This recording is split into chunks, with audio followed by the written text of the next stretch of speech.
എനിക്കൊരു business proposal ഉണ്ട്. ഗഞ്ചാവ്, brown sugar, hashish, heroin അന്താരാഷ്ട്ര വിപണിയിലുള്ള മയക്കുമരുന്നുകൾ. ഇവിടെ ഗഞ്ചാവ് സുലഭമായി കിട്ടും. അതിന് ഹാഷിഷ് ആക്കാനുള്ള പ്രോസസ് എനിക്കറിയാം. 1 കിലോ ഹെറോയിന് ഇന്റർനാഷണൽ മാർക്കറ്റിൽ 4 ലക്ഷം രൂപ വില കിട്ടും. നമുക്ക് ചിലവ് 25,000 രൂപയും. 1 കിലോ സ്വർണം വിറ്റാൽ കിട്ടുന്ന ലാഭത്തെക്കാളും 200 ഇരട്ടി. സ്വാഭാവികമായും ലാഭം കൂടുമ്പോൾ റിസ്ക്കും കൂടും, ഒപ്പം ശത്രുക്കളും. അതുകൊണ്ട് പൊളിറ്റിക്കൽ പ്രൊട്ടക്ഷൻ ഇല്ലാതെ എനിക്ക് ഈ ബിസിനസ് ചെയ്യാൻ പറ്റില്ല. അതിന് എനിക്ക് ശേഖരൻകുട്ടിയുടെ സഹായം വേണം. അതുകൊണ്ട് ശേഖരൻകുട്ടിക്കുള്ള ഗുണം 50-50 ഇൻ റിസ്ക് ആൻഡ് കോസ്റ്റ്. പുതിയൊരു ഏർപ്പാടാ. എനിക്കൊന്ന് ആലോചിക്കണം കോസ്റ്റ. നോ, നമുക്ക് ഈ ബിസിനസ് വേണ്ട. എന്താ കാര്യം? Narcotics is a dirty business. സ്വർണമോ മറ്റുള്ള സാധനങ്ങൾ പോലെയല്ല മയക്കുമരുന്ന്. It's a killer drug. ആളെ കൊല്ലി. ലക്ഷക്കണക്കിന് ആളുകളുടെ ശാപം ഏൽക്കേണ്ടി വരും. എന്ത് ലാഭം കിട്ടിയാലും നമ്മൾ ഈ ബിസിനസ് ചെയ്യില്ല. കള്ളക്കടത്തുകാരനും കരിഞ്ചന്തക്കാരനും സമൂഹത്തോട് എന്ത് ബാധ്യതയാണുള്ളത്? എങ്ങനെയെങ്കിലും 10 കാശുണ്ടാക്കാൻ നേരത്താ അവന്റെ ഒരു ആദർശം. എങ്ങനെയെങ്കിലും കാശുണ്ടാക്കിയാൽ മതിയെങ്കിൽ നമുക്കൊരു കാര്യം ചെയ്യാം. മാമാ പണി ചെയ്യാം. ശരിയാ, ഡീസന്റ് കാര്യം. ഒരാൾ ഒരു പ്രപ്പോസലും കൊണ്ടുവന്നു, നിന്നോട് അഭിപ്രായം ചോദിച്ചു. നിനക്കിഷ്ടമില്ലാത്ത എനിക്കും വേണ്ട. എനിക്കല്ല, നമുക്ക് വേണ്ട.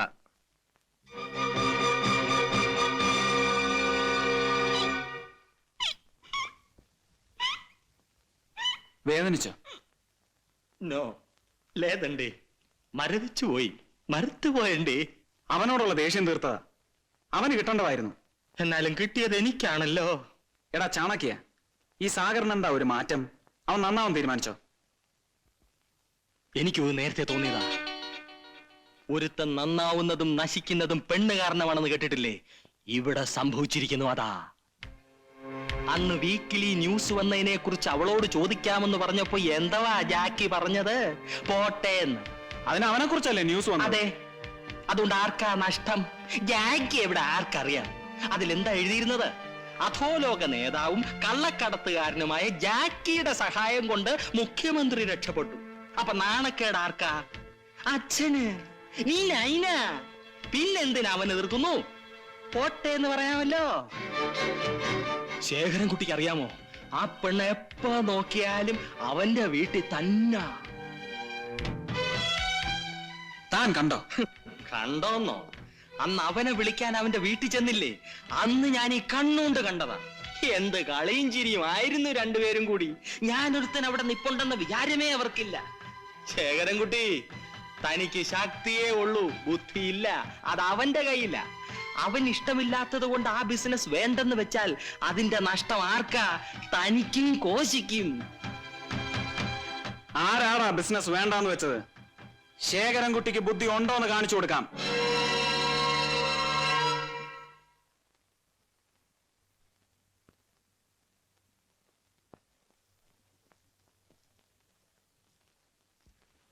ലോറൻസ്, ഒരു ഗ്ലാസ് എടുക്ക.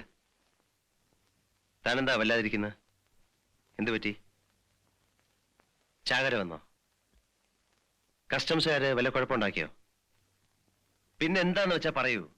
ശേഖരൻകുട്ടി ചതിച്ചു. ശേഖരൻകുട്ടിയും ആ കിഴക്കൻ ക്രിസ്ത്യാനിയും ചേർന്ന് പങ്കുവച്ചോടം തുടങ്ങി. തനിക്കും തുടങ്ങിയോ ആ ചാണക്യന്റെ അസുഖം? പരദൂഷണം പറച്ചിൽ. ഞാൻ ആരോട് ആരെ പറ്റിയാ പറയുന്നത് എനിക്ക് നല്ലോണം അറിയാം.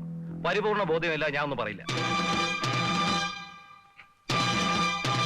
എവിടെ അവരുടെ സ്ഥലം? നമ്മുടെ പഴയ സ്ഥലം തന്നെ, റോക്ക്ഫോർട്ട് ഗാർഡൻസ്.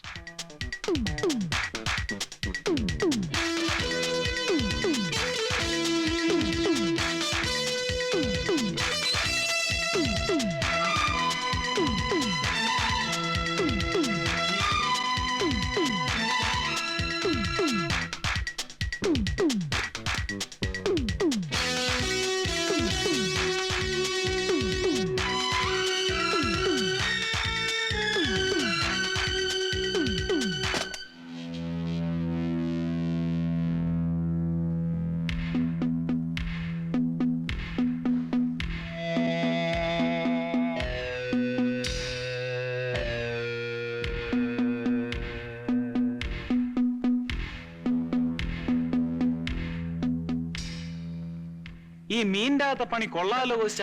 ഇനി എന്തെല്ലാം പണി കിടക്കുന്നു.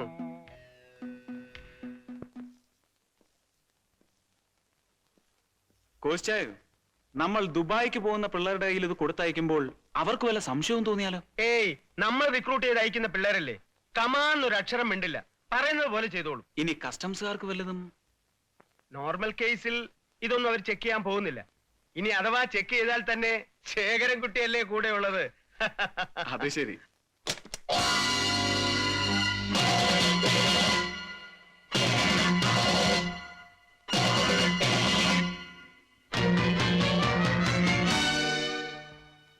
തീരെ പ്രതീക്ഷിച്ചില്ല അല്ലേ? എങ്ങനെയുണ്ട് പുതിയ പങ്കുവച്ചോടം?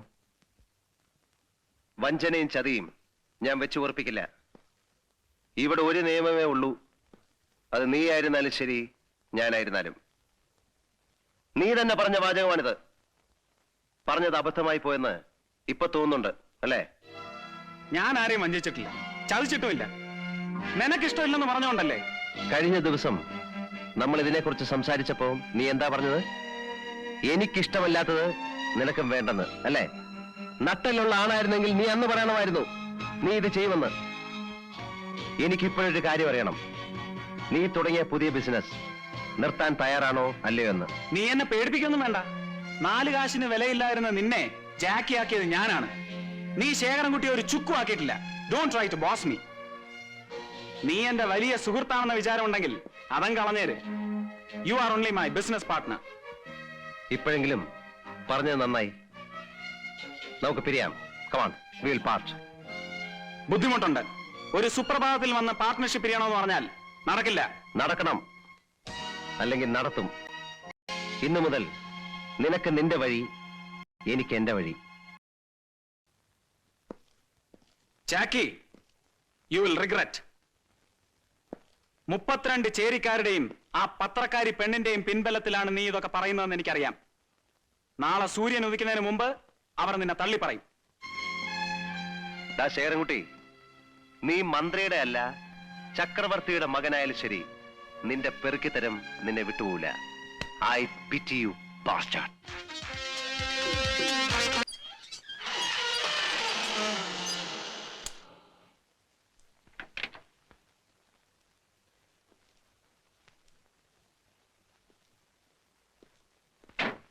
സാഗറിന് ഞാൻ ഈ എഴുത്തെഴുതുന്നത് പേടിച്ചു വിറച്ചുകൊണ്ടാണ്.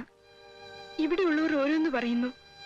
സാഗറും ശേഖരൻകുട്ടിയും തെറ്റിയെന്നും ഭയങ്കര വഴക്കാണെന്നും അയാൾ സാഗറിനെ ഉപദ്രവിക്കുന്നും മറ്റും. സാഗറിനെ അയാൾ... എനിക്കിവിടെ ഒരു മനസമാധാനവും ഇല്ല. രാത്രി ഉറങ്ങാനേ കഴിയുന്നില്ല. എനിക്ക് സാഗറിനെ ഒന്ന് കാണണമെന്ന് തോന്നി. അതുകൊണ്ടാ എഴുത്തു കൊടുത്തയച്ചത്. കണ്ടില്ലേ, ഇപ്പൊ മനസമാധാനമായില്ലേ? ആദ്യമായിട്ടാ എന്റെ കാമുകി എനിക്കൊരു കത്തെഴുതുന്നത്. പക്ഷേ ഉള്ളടക്കം മോശമായി പോയി. അല്ല, ഇങ്ങനെയാണോ ഒരു കാമുകി കത്തെഴുതുന്നത് എന്ന് ചോദിച്ചു പോയതാ. ജ്യോതി, നീ എന്തിനാ അവരും പറയുന്ന കേട്ട് വിഷമിക്കുന്നത്? നീ വിചാരിക്കുന്ന തരത്തിലൊന്നും സംഭവിച്ചിട്ടില്ല, ഒന്നും സംഭവിക്കാനും പോകുന്നില്ല.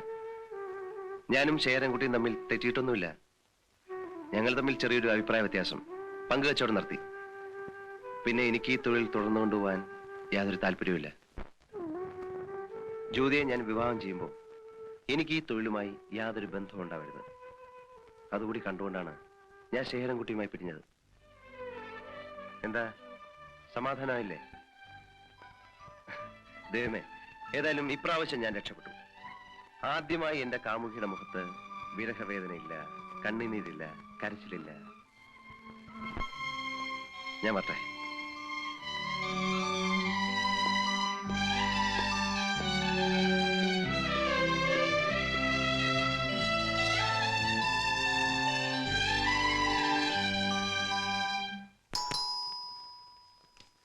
Yes. Come in. ഇരിക്കൂ. ഞാൻ ജോർജിനോട് ഇവിടെ വരാൻ പറഞ്ഞത്, ജോർജ് വീട്ടിൽ വന്നാൽ ആരെങ്കിലും വാച്ച് ചെയ്യും. I want to avoid it. George ഈ നമ്പറുകൾ എനിക്ക് ടാപ്പ് ചെയ്ത് തരണം.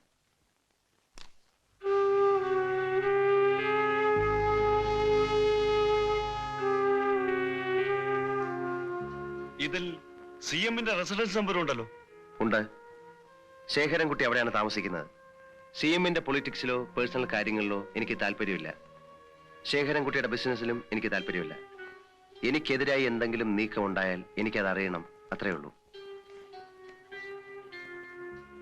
എന്താ ജോർജിന് ബുദ്ധിമുട്ടുണ്ടോ? ഇതിനു മുമ്പും ചെയ്തിട്ടുള്ളതല്ലേ?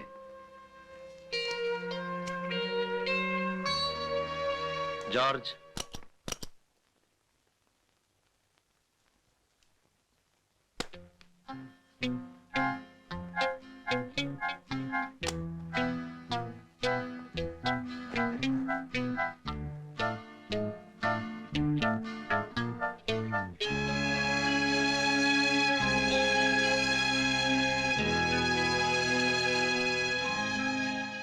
ജോർജിന് അത്ര ബുദ്ധിമുട്ടാണെങ്കിൽ വേണ്ട.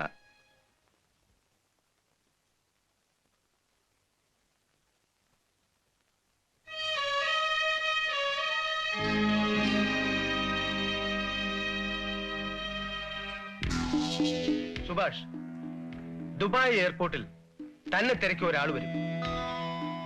അയാൾ തോട്ടത്തിൽ നിന്നാണോ എന്ന് ചോദിക്കും. അതെ എന്ന് പറയണം. ഈ ഡോളറിന്റെ പകുതി അയാൾ തരും. ശരിയാണോ എന്ന് ഒത്തു നോക്കണം. ശരിയാണെങ്കിൽ ഈ പെട്ടി അയാളെ ഏൽപ്പിക്കണം. ശരി. അഥവാ എന്തെങ്കിലും കാരണവശാൽ കസ്റ്റംസുകാർ പിടിച്ചാൽ എന്താണ് പറയേണ്ടതെന്ന് അറിയാമല്ലോ? അറിയാം. ജാക്കി നന്നായിട്ടാണെന്ന് പറയണം. എക്സാക്ട്ലി. എത്ര നിർബന്ധിച്ചാലും വേറെ ഒന്നും പറയരുത്. നിന്റെ ടിക്കറ്റും പേപ്പേഴ്സും ഹോട്ടൽ റിസപ്ഷനിലുണ്ട്. പൊയ്ക്കോളൂ.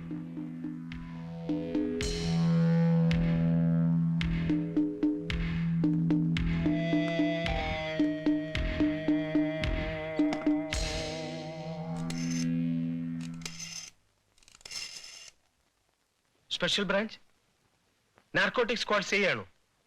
സാർ, ഒരു ഇൻഫർമേഷൻ ഉണ്ട്. നാളത്തെ ദുബായ് ഫ്ലൈറ്റിൽ പോകുന്ന സുഭാഷ് എന്ന ചെറുപ്പക്കാരന്റെ കൈവശമുള്ള ഡിപ്ലോമാറ്റ് പെട്ടിയിൽ ഹാഷിഷ് കടത്തുന്നുണ്ട്. അതെ, ചെറുപ്പക്കാരൻ, ഇരുനിറം. സോറി, അത് പറയില്ല. സാറിന് സൗകര്യം ഉണ്ടെ പിടിച്ചാൽ മതി. കോസ്റ്റായോ, ആ ചെറുക്കൻ ജാക്കിയുടെ പേര് തന്നെ പറയുവോ അതോ രണ്ടെണ്ണം കൊള്ളുമ്പം പ്ലേറ്റ് മാറ്റി നമ്മുടെ പേര് പറയൂ? കോശിച്ചായനെ കുറിച്ച് ശേഖരൻകുട്ടി എന്താ വിചാരിച്ചിരിക്കുന്നത്? ജാക്കി 1 കണ്ടാൽ ഞാൻ 10 കാണുന്നവന്. നാളെ ഈ സമയത്ത് ജാക്കി ലോക്കപ്പിൽ കമ്പി എണ്ണിക്കൊണ്ടിരിക്കും.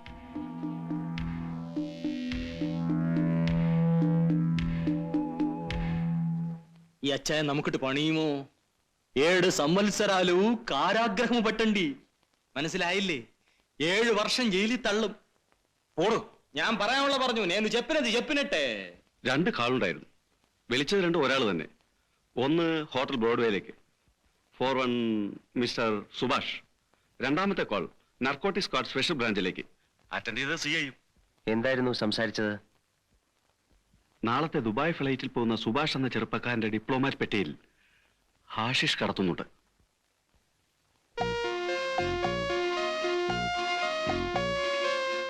കോശി തന്നെ സാധനം കൊടുത്തയച്ചിട്ട് അയാൾ തന്നെ ആ ഇൻഫർമേഷൻ പോലീസിന് പാസ് ചെയ്യുന്നു.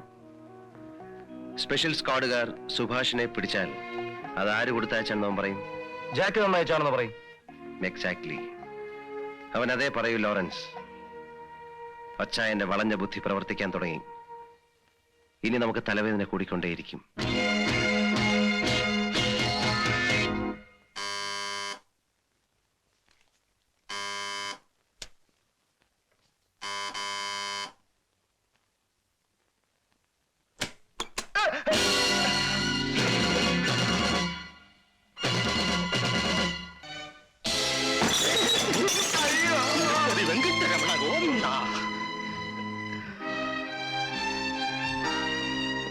നായിന്റെ മോനെ, ലോകത്തിലെ ഏറ്റവും വൃത്തികെട്ട ക്രിമിനൽ പോലും ഇത്രയും തരം താഴ്ന്ന പ്രവൃത്തി ചെയ്യില്ല.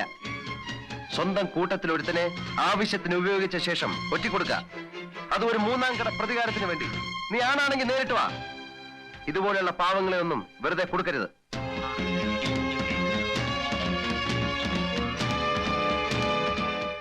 ശേഖരൻകുട്ടി, നീ ഒന്നുറപ്പിച്ചോ, നീ ഈ നസ്രാണിയെ കണ്ട ദിവസം മുതൽ നിന്റെ അന്ത്യം ആരംഭിച്ചു കഴിഞ്ഞു. Now you start your countdown.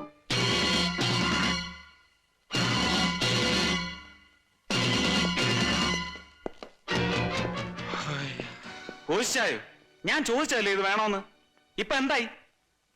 5-8 കൊല്ലം അവൻ എന്റെ മേളിലായിരുന്നു. അവന്റെ ബുദ്ധി എനിക്കറിയാം.